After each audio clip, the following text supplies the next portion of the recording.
हरे कृष्णा। तो अभी हम राधा स्वामी महाराज से यहाँ पर कुछ गिरिराज महिमा के विषय में सुने। हरे कृष्णा।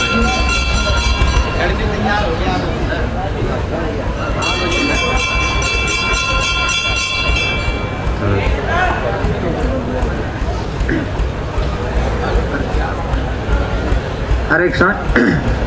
ठीक है, मैं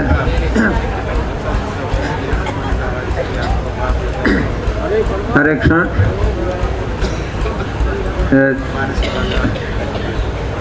हरे बोल प्रभु जी।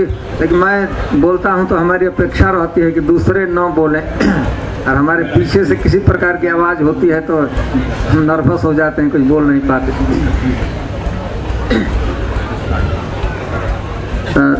मैं सामान्य रूप से महाराज जी कथा भाग कह ही दिया है। इस स्थान के विषय में, जो ये स्थान है जहाँ हम लोग बैठे हैं, तो यह मुखार बिंद कुछ ऐसे स्थान विशिष्ट हैं जहाँ गिरिराज जी को विशेष वस्तुएं अर्पित की जाती हैं, तो उसे गिरिराज जी का वह मुंह कहलाता है। अरविंद तो उसमें जोड़ दिया गया है। तो कुछ जगह गिरिराज जी को भोग लगाया जाता है, विशिष्ट रूप से विशेष भोग लगाया जाता है, उसमें एक अन्यतम स्थान है। आप लोगों को इस जानकारी होनी चाहिए कि नंद बाबा के जो पिताजी थे पर्जन्य महाराज, उन्होंने एक फेस्टिवल प्रारंभ किया था। ब्रजवासियों का सार्वजनिक उत्सव होता था, सभी ब्रजवासी इकट्ठा होते थे और वह उत्सव करते थे, और वह उत्सव था इंद्र की पूजा। इंद्र की पूजा का प्रवर्तन नंद महाराज के पिताजी पर्जन्य महाराज ने प्रारंभ किया था। तो एक पैतृक परंपरा से, कुल परंपरा से प्राप्त हुई थी वह पूजा। नंद महाराज को सैकड़ों वर्ष से वह पूजा हो रही थी, इंद्र की पूजा हो रही थी। पहले गिरिराज जी की पूजा नहीं होती, इसी स्थान पर होती थी इंद्र की पूजा। इसके बाद भगवान का आविर्भाव हुआ, भगवान यहाँ अवतार लिए।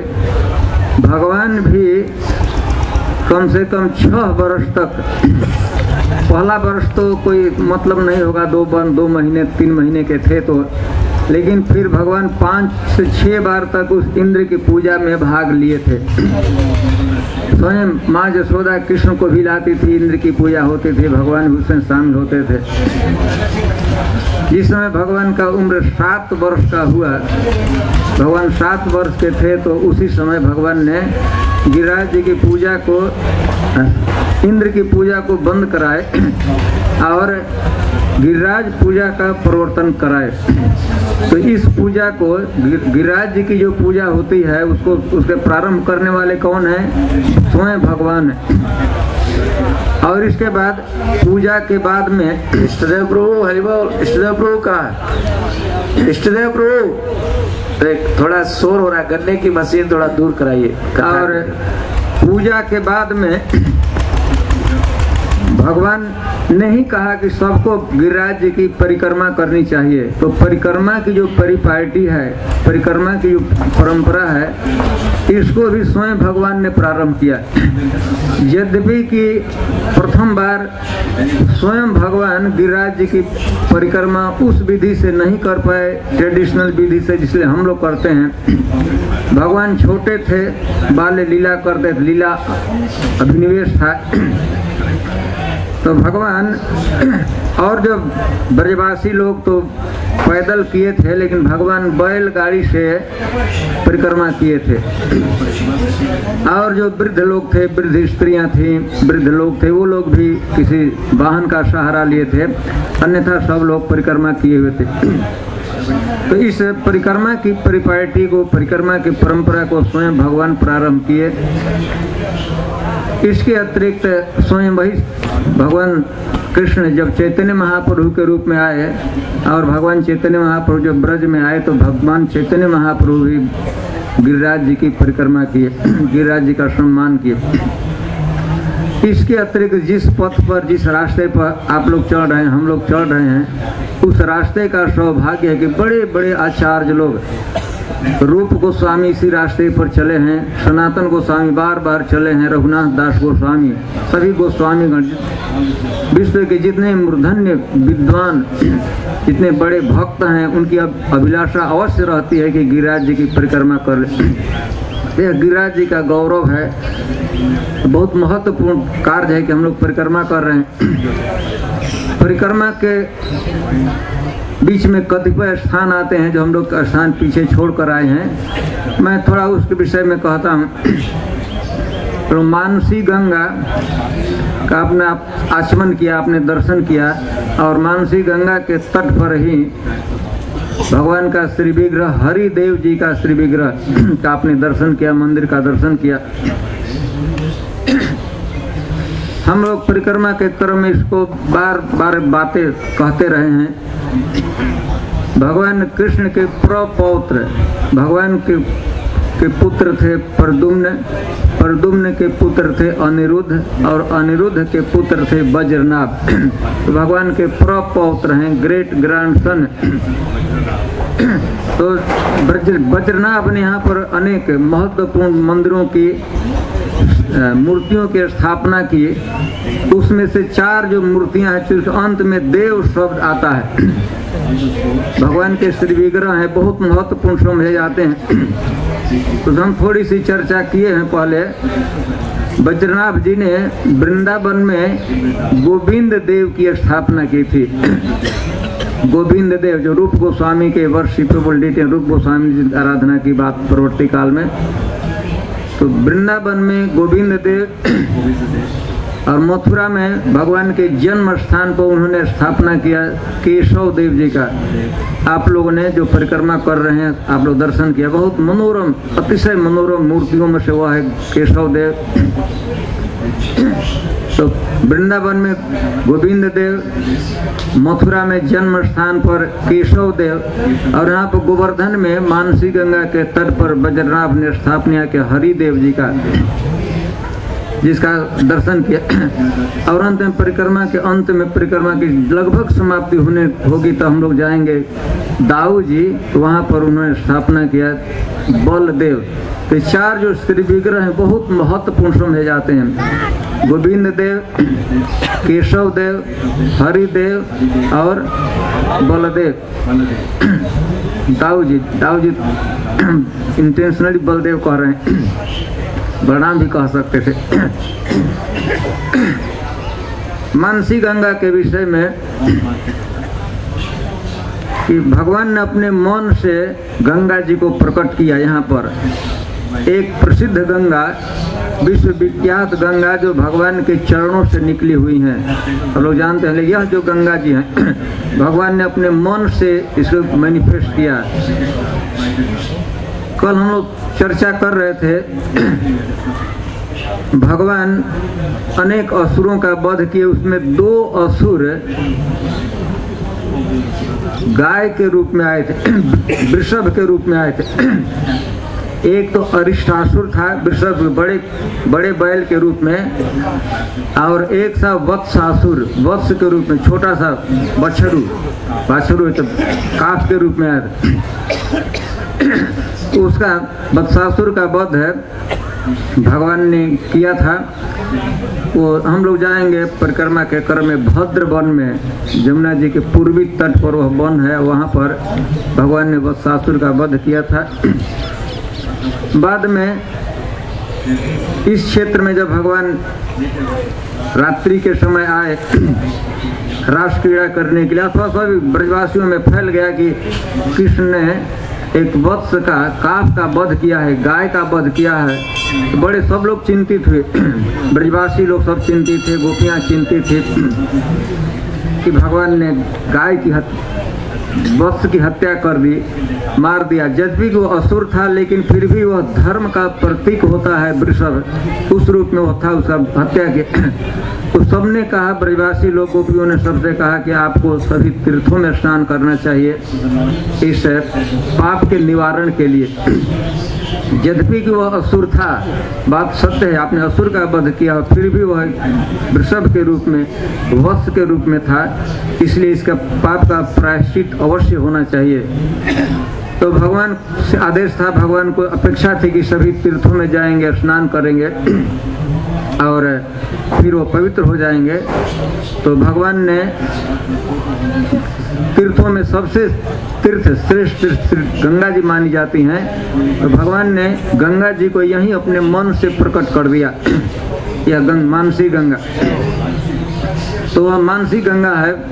गिरिराज जी के अनेक नदियां हैं और भी जो अदृश्य हो गई, समझ मानसी गंगा अभी भी हमें दिखाई पड़ती हैं। तो मानसी गंगा को भगवान ने प्रकट किया अपने मन से।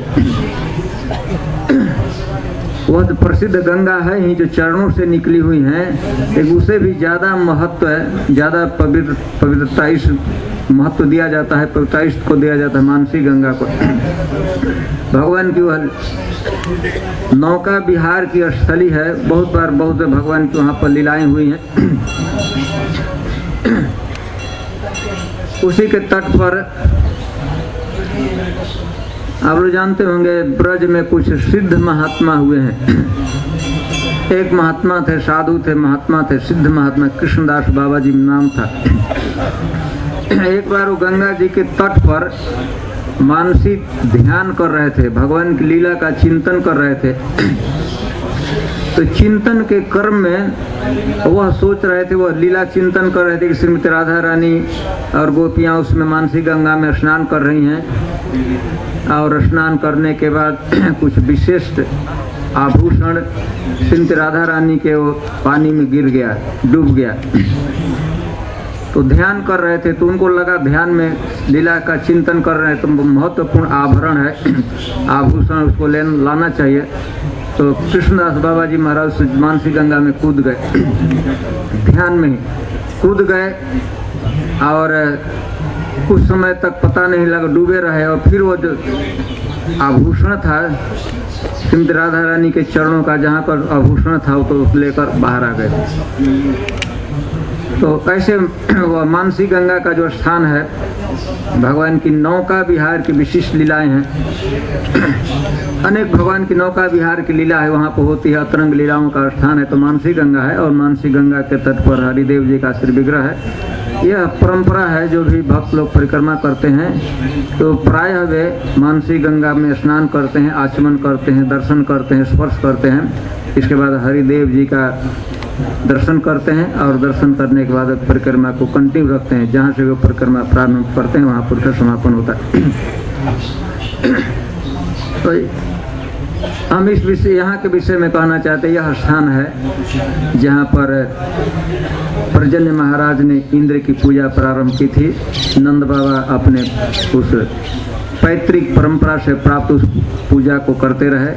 इसके बाद भगवान ने उसको बंद करा दिया, और वहाँ से गिरिराज जी की पूजा का प्रवर्तन भगवान श्री कृष्ण ने किया। अद्यावधि अभी वो पूजा होती है। और महाराज जैसे बता चुके हैं, यही वह कुंड है, गोविंद कुंड। ब्रज के सर्वाधिक महत्वपूर्ण कुंडों में से यह एक है। भगवान की अतरंग लीला का यह स्थान रहा है। जब इंद्र अन्य भगवान का अभिषेक किए, तो उसी अभिषिक्त जल से, अभिषिक्त दूध से इस कुंड का निर्माण एक गर्त के रूप में हो गया, वहाँ पर इकट्ठा हो गया। बाद में इसे कुंड का रूप दिया गया। गोविंद कुंड है। और महाराज जैसा बता चुके हैं माधवेंद्रपुरी जी, माधवेंद्रपुरी वो जो आप देख रहे हैं एग्जैक्ट प्लेस है, आप लोग देख नहीं रहे, मैं देख रहा हूँ। कदम्ब वृक्ष है, आप लोग कदम्ब वृक्ष के नीचे बैठे हैं, लेकिन दूसरा एक कदम्ब वृक्ष है। उसी कदम्ब वृक्ष के नीचे माधवेंद्रपुरी जी परिक्रमा करते हुए एक दिन संध्या के समय बैठे थे। आप लोग जानते हैं माधवेंद्रपुरी एक वृत्ति अपनाए थे, अयाचक वृत्ति। किसी से कुछ याचना नहीं करना है, कोई स्वयं स्वेच्छा से दे दिया तो खाते थे, नहीं तो मांगते नहीं थे। अयाचक वृत्ति था। परिक्रमा करते करते वहाँ पर आए थे, कदम वृक्ष के नीचे गोविंद कुंड के तट पर बैठ गए। संध्या का समय था। दैव योग से उस दिन सुबह से अब तक उनको किसी ने कोई अर्पित नहीं किया था, वो खाए नहीं थे, भूखे थे। बैठकर जप कर रहे थे। संध्या का सूर्यास्त लगभग होने वाला था। तब तक वहाँ भगवान आ गए, कृष्ण आ गए गोप सखा के रूप में। और आने के बाद भगवान कहे, माधवेंद्रपुरी देखे बहुत सुंदर लड़का। भगवान कितना सुंदर हो सकते हैं उसे आप कल्पना नहीं कर सकते हैं। उस सुंदर रूप को देखकर माधवेंद्रपुरी अभिभूत हो गए। इसके बाद माधवेंद्रपुरी से वो बच्चा स्वयं बोला कि बाबा आप उपवास क्यों कर रहे हैं? तो भगवान ने जो ध्वनि किया, आवाज़ किया, जब उनके कान में प्रवेश किया वो ध्वनि आवाज़, तो ऐसा माधवेंद्रपुरी को लगा कि अमृत उनके कानों से प्रवेश कर रहा है। अमृत से भी मधुर वाणी वह थी। फिर माधवेंद्रपुरी से बच्चे ने कहा, भगवान कहे कि बाबा आप उपवास क्यों कर रहे हैं? आपको उपवास नहीं करना चाहिए। मेरी माँ का यह व्रत है, मेरी माँ यहाँ पर रहती है, मेरी माँ का यह व्रत है कि यहाँ इस क्षेत्र में कोई भी भूखा नहीं रहना चाहिए। तो आपको उपवास नहीं करना चाहिए, यहाँ पर मांग कर खा लेना चाहिए, माधुगी कर खा लेना चाहिए। आप भूखे क्यों हैं? तो माधवेंद्रपुरी बड़ा आश्चर्य होगा। माधवेंद्रपुरी ने पूछा कि पुत्र तुमको कैसे पता लगा कि मैं भूखा हूँ? मैंने किसी से बताया नहीं। भगवान थोड़ा फेर में पड़ गए। तो नहीं, हमारे गांव की स्त्रियां यहाँ पर पानी भरने आई थी, अन्य और गांव की स्त्रियां यहाँ पर जल ग्रहण करने आई थी। तो उन लोगों ने हमारी माँ को बताया है। उन लोगों को कैसा पता लगा? तो कहे कि आप वो पानी भर रही थी, आप मरियल ऐसा चेहरे से देख करके आप कुछ खाए नहीं हैं। उन्होंने अनुमान कर लिया और उन्होंने हमारी माँ से बता दिया। तो हमारे गांव की स्त्रियों ने बताया है कि आप भूखे हैं। और जब मेरी माँ को पता लगा कि हमारे गांव के बाजू में महात्मा भूखा है, तो मेरी माँ ने, क्योंकि उसका व्रत है कि इस क्षेत्र में किसी को भूखा नहीं ही रहना चाहिए, तो मेरी माँ ने आपके लिए दूध भेजा है, आप इसे दूध को ग्रहण कर लीजिए। और इसके बाद भगवान थोड़ा बहाना भी बनाने लगे, देखिए मैं ज़्यादा तक रुक नहीं सकता हूँ, आप इसे मैं बर्तन छोड़ कर जाता हूँ, आप दूध पी लीजिएगा। और मुझे गोदोहन का समय हुआ है, मेरे पिताजी मेरी प्रतीक्षा कर रहे हैं, वहाँ पर गाय दोहने का समय हो रहा है, मुझे भी गोदोहन में सहायता करनी है, आप दूध पी लीजिए, इसके बाद मैं यहाँ आऊँगा।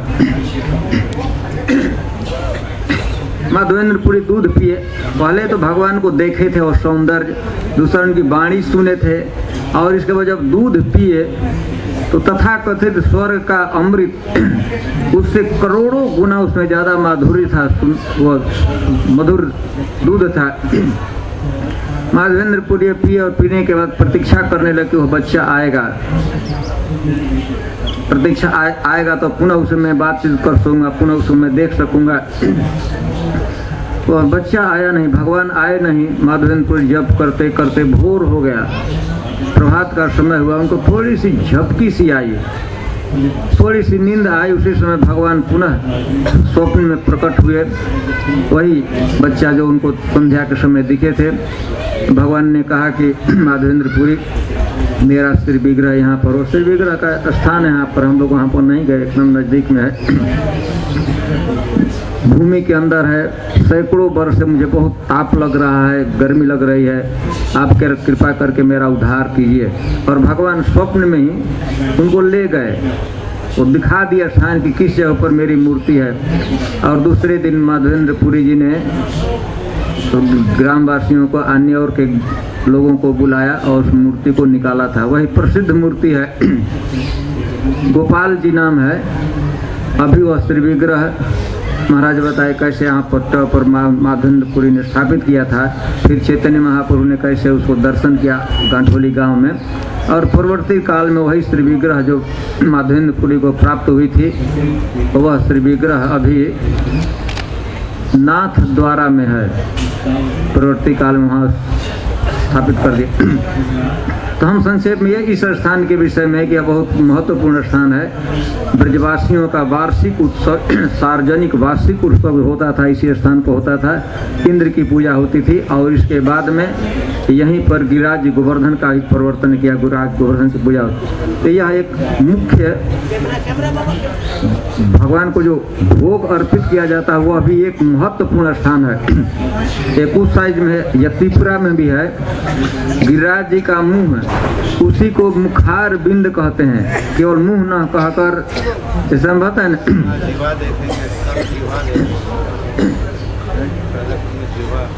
हाँ, और एक बार उधर जिह्वा दें तो अनेक जगह जहाँ पर भोग अर्पित किया जाता है उसको, उस स्थान को मुखार बिंद कहा जाता है। तो जतिपुरा में एक है, लेकिन मुख्य जो गिरिराज जी का जो शेप है, वो मुख है, वह राधा कुंड में है। जहाँ आप लोग रुके हैं उधर मुंह है और इधर पूंछ है, इसीलिए इस साइड को पूंछड़ी कहते हैं। गिरिराज जी एक मयूर के आकार में है।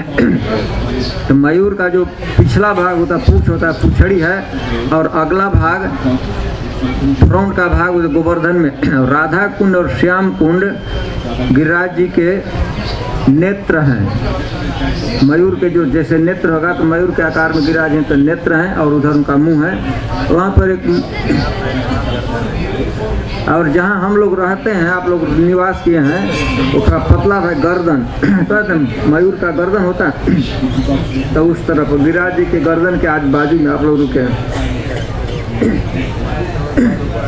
वैसे ही ऊंचाई शेप के से कुसुम सरोवर से थोड़ा ऊंचाई बढ़ने लगती है, फिर मैक्सिमम ऊंचाई यहाँ पर है, इसी जगह पर। अभी गिरिराज जी की ऊंचाई है 88 फीट ऊंचा, केवल गिरिराज जी रहे हैं। कैसे गिरिराज जी घट रहे हैं प्रतिदिन, तो उसकी कथा गिरिराज जी के किसी दिन अब हम लोग गिरिराज जी की पूजा करते हैं तो शायद उस दिन बताएंगे। तो हम लोग यहाँ से प्रारंभ करेंगे, आप लोग इधर से जाएंगे आगे। लुक दाऊ जी का मंदिर है, ऊपर है, फिर भी आप वहाँ नहीं चढ़ सकते हैं, नहीं चढ़ना चाहिए, नीचे से ही दर्शन कर लीजिएगा, प्रणाम भगवान को कर लीजिएगा। फिर यहाँ से थोड़ा आगे बढ़ेंगे तो अप्सरा कुंड और नवल कुंड, जहाँ भगवान ने अप्सराओं के साथ विहार किया, रास क्रीड़ा किया है, वो स्थान है। इसके बाद बहुत प्रिय ब्रजमंडल गिरिराज परिक्रमा का स्थान है लौठा बाबा का मंदिर। लौठा बाबा भगवान के मित्र हैं, अभी भगवान की प्रतीक्षा कर रहे हैं, तो वहाँ आप लोग दर्शन करेंगे। दर्शन करने के बाद हम लोग प्रतीक्षा कीजिएगा, यदि संभव हो सकेगा तो सुरभि कुंड अथवा ऐरावत कुंड जो बाजू में है, हम लोगों का आज का प्रसादम होगा।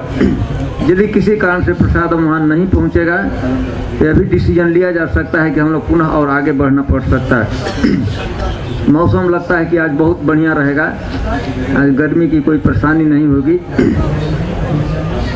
और पुनः जब पहुंचने के बाद हम यही बता देना चाहते हैं, फिर इकट्ठा कभी नहीं मिलेंगे, कि शाम को हम लोग पुनः बढ़िया से बैठकर कोई कथा भाग प्रस्तुत करेंगे।